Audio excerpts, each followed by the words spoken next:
So let's proceed to the Finance Committee po. Welcome to our Budget Officer, Ma'am Marites Pambid, Lasiste. And to our Treasurer, Sir Cesar Lutao, to our Accountant, Ma'am Chris Diaz, and to our MPTC, Sir Engineer Marlo Rojas. So this is the Finance Committee po. So pagsabay-sabay na po natin. And thank you po for raising our invitation para po sa ating budget review for fiscal year 2026. First to overview or ano na lang konting ano na po sa budget. Yes po. You are recognized po, Ma'am Tess Lasiste.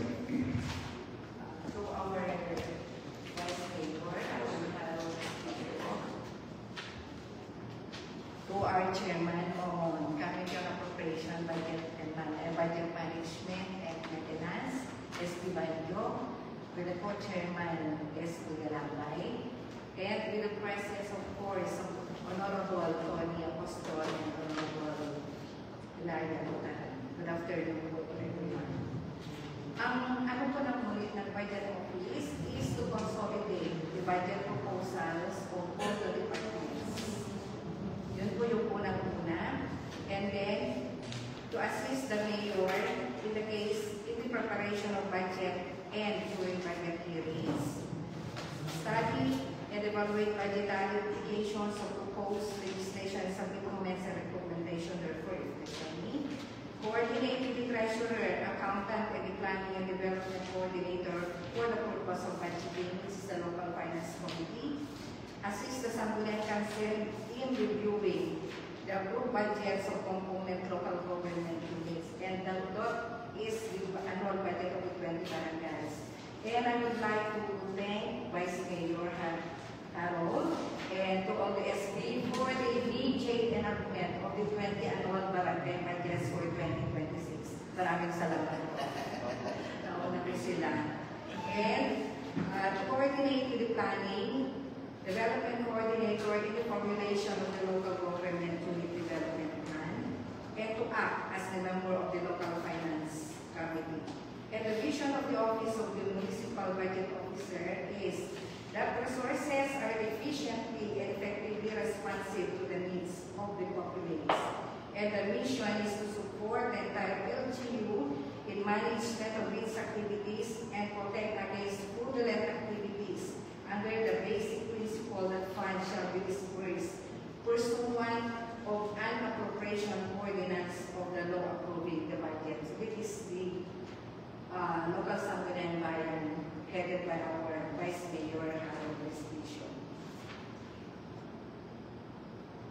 And for 2026, the Office of the Municipal Budget Officer have an amount of 2.406,231.50 for personal services, and we have 3 staff, so we are 4 in the budget officer. And the total maintenance and other operating expenses amounting to 491,000, and capital outlay amounting to 50,000, a total of 2.947,231.50 centavos for fiscal year 2026.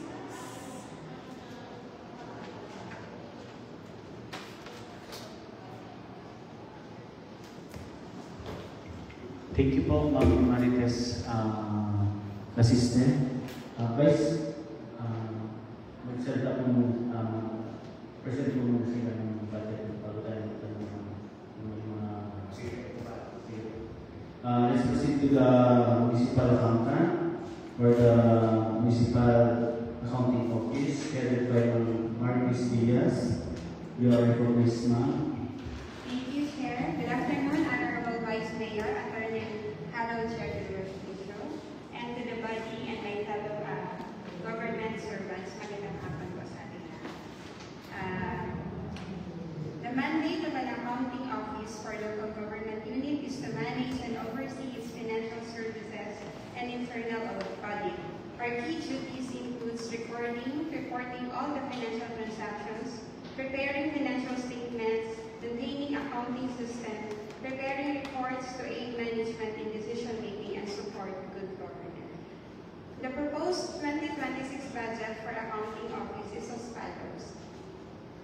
For personal services, it's 2,842,891.30. For maintenance and other operating expenses, 582,000. Capital outlay, 60,000, with a total of 3,484,891.30. Thank you.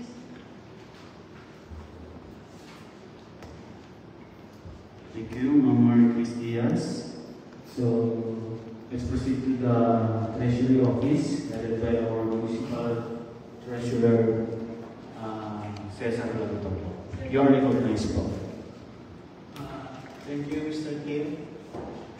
Pleasant afternoon to all of us, especially to the members of the Sangguniang Bayan, headed by Attorney Jerry Harold Restation, sir. Good afternoon.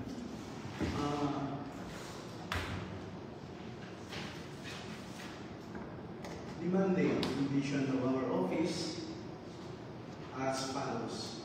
Advise the Mayor, as the case may be, Sangguniang and other local government and national offices. The Treasurer shall take care of the Treasury Office, perform the duties provided for under local LDC code under Section 2. Take to study and exercise proper management of the funds of the local government unit concerned.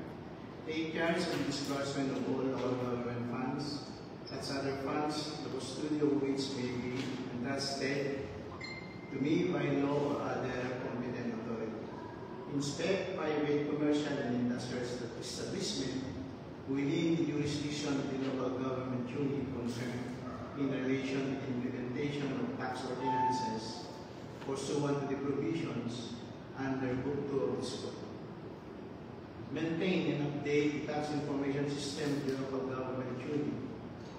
The office envisions to attain financial stability through the highest level of professionalism and discipline, to serve the clientele efficiently with dignity and integrity, to comply with strict adherence to the rules and regulations prescribed by law ordinances. So, our proposed budget for the Office of the Treasury, these are all just ordinary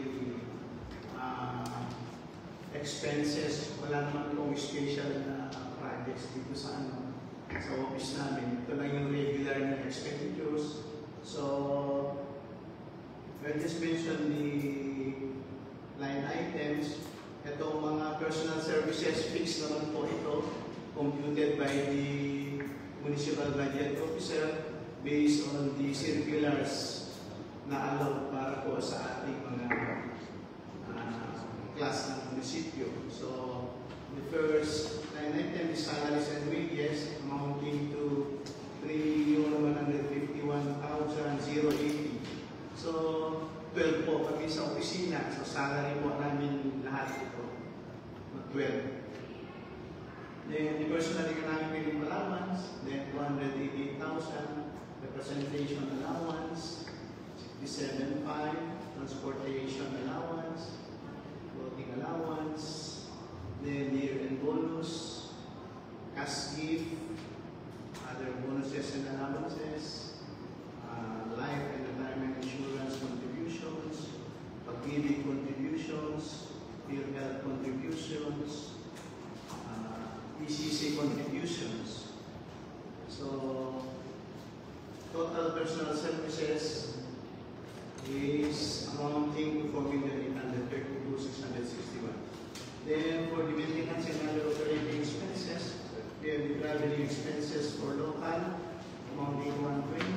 Then, family expenses, 100,000. And office supplies, 50.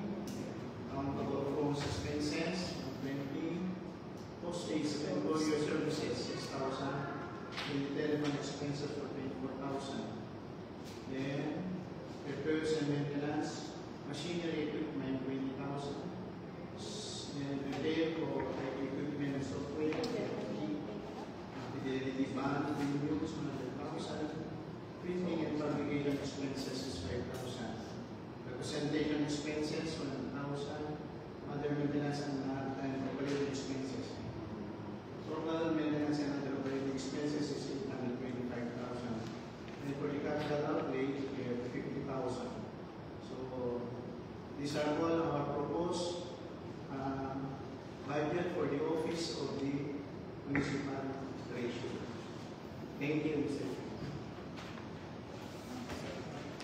Thank you, Treasurer Cesar Calutao. So let's proceed to the Municipal Planning and Development Office po, headed by Engineer Marco Rojas. You are recognized po. Good afternoon po sa ating lahat. Lalo kay Vice Mayor Paolo Prespisio and to the members of the Sangguniang Bayan. The Office of the Municipal Planning and Development Coordinator has a mandate, number 1, to formulate, integrate dynamic, social, physical, and other development plans and policies for consideration of the local government council. And that is researches and training programs necessary to evoke plans and programs for implementation. Prepare comprehensive plans for consideration of the local development council. Analyze the income and expenditures pattern and formulate and recommend fiscal plans and policies for consideration of the finance committee of the local government unit. Promote people participation in development planning within the local government unit concerned. Exercise supervision and control over the Secretariat of the Local Development Council. The vision of the office is to commit to achieve quality outcome in the implementation of plans and programs. The mission is to formulate an effective development plans in order to attain tangible results. The office has a personal services of 4,512,733.04 pesos, and the MOA is 980,000. The capital outlay is 70,000, and the total amount is 5,562,733 pesos and 4 centavos.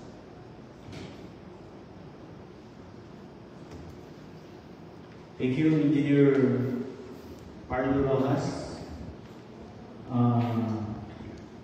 Your members of the Sangguniang, baka may katanungan po tayo sa ating mga finance committee po. You are recognized, Honorable Vice Mayor Atty. Agos Fisher.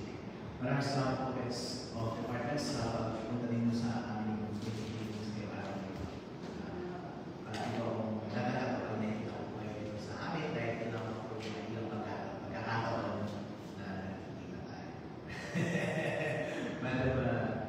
Madam Budget, much credit po kay Mr. Adun sa mabilis na pagbasa ng ating barangay budgets dahil napakasipag niya.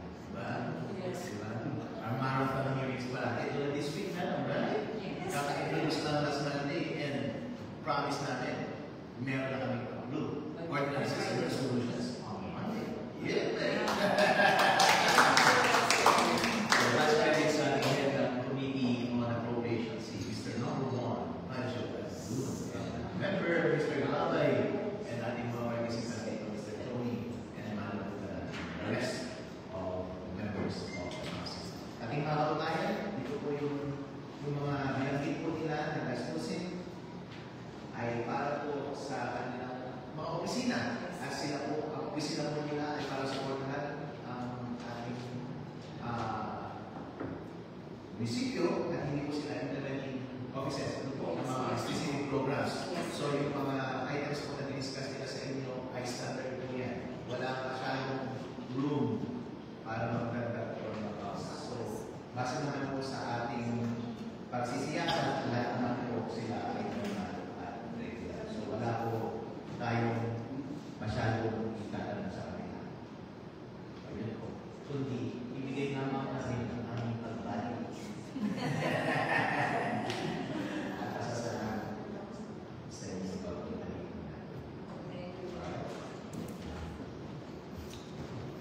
Thank you, Vice Mayor Atty. Harvest Fisher, and to all the Finance Committee po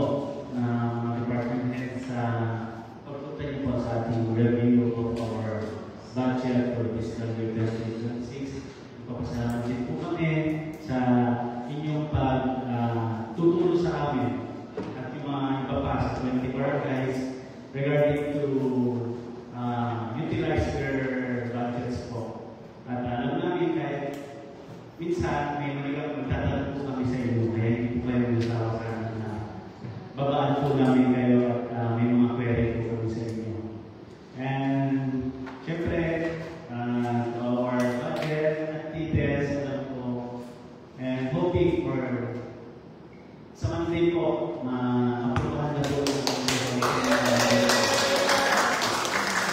para ma-forward na po natin sa PGF, sa Provincial Government Office of Atlanta. And yun lang po, thank you sa pagkakalaga po sa ating pera ng ating bayan. Ma'am Tess, Sir Cesar, Ma'am Chris, and Engineer Marjo, masalamat po kami lagi. Yun lang po, okay na po. The Committee on Appropriation will suspend also kasi magdaan pa kami sa ibang department. Thank you po, sir. Thank you po.